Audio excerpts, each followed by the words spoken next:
When you step on your weighing scales, how do you know if you're measuring muscle, fat, or water retention caused by inflammation?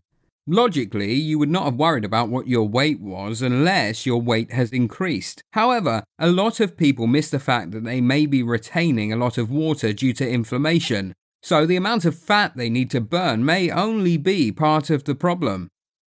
I'm not talking about obvious inflammation like when a cut becomes infected, but a system-wide inflammatory reaction that you may have been living with for years, which is overtaxing the body. The inflammatory response is a natural one in the body, but can be brought about by a number of lifestyle issues or low cortisol, which is the body's natural anti-inflammatory. Ironically, low cortisol is often caused by the adrenal glands being overworked, and when that is corrected, cortisol can return to normal levels. High stress is one example, but certain major stressors are not directly within our control. However, much of this stress can be dietary stress. So, we are going to look at the most common dietary stressors that you can easily address. The following foods and drinks are the most common problem areas, and it is no coincidence that when you exclude them from your diet or lower them significantly, it can have a major impact on weight loss. All sugar, or ingredients like corn syrup and fructose, which are a couple of names you regularly find on food labels that dress up sugar to sound healthier.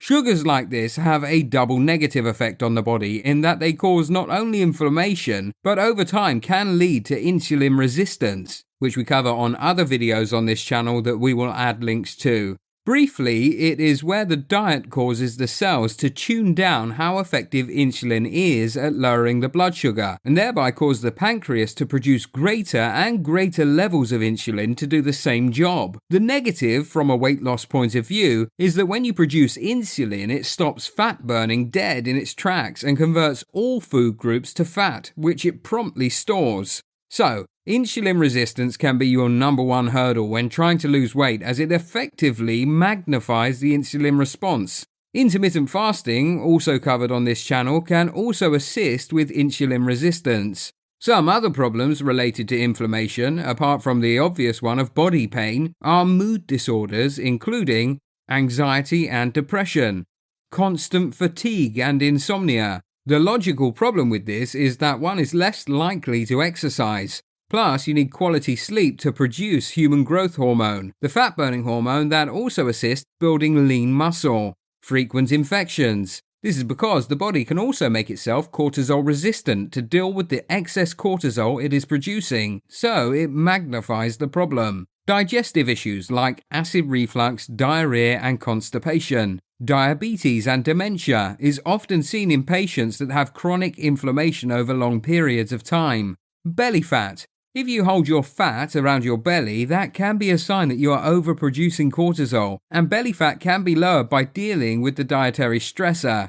Cortisol can also break down muscle, so it is common to see those with high cortisol struggling to build muscle, particularly the booty. Back to sugar being the main villain in this plot. The sugar can also come in many drinks too, like alcohol, fruit juices, and soft drinks. Do not be fooled with labels that say sugar-free, as the artificial sweeteners used can cause a similar inflammatory reaction. Dairy can also cause an inflammatory reaction, particularly cow's milk and cow's milk products, like cream, yogurt, and cheese.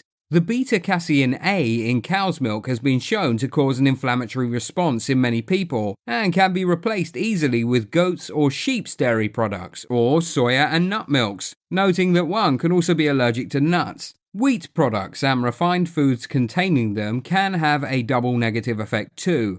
The gluten in wheat can set off an inflammatory response, and wheat can convert to glucose, sugar, very quickly, raising insulin levels, bringing insulin's negative effects mentioned earlier. When you read of rapid weight loss stories where the diet has excluded dairy and wheat products, like the paleo diet, it's easy to forget that the diet may also be significantly dealing with the underlying inflammation too. Alcohol. Whatever form one consumes alcohol in, it can have an inflammatory action on the body. And when you're looking to exclude wheat and dairy to lower your inflammation, it is wise to take a short break from alcohol or lower its intake significantly. Again, alcohol often has a high sugar content, and that too can bring about the insulin response you will want to avoid if you're looking to burn stored fat. Another area that can cause the inflammatory response is trans fatty acids.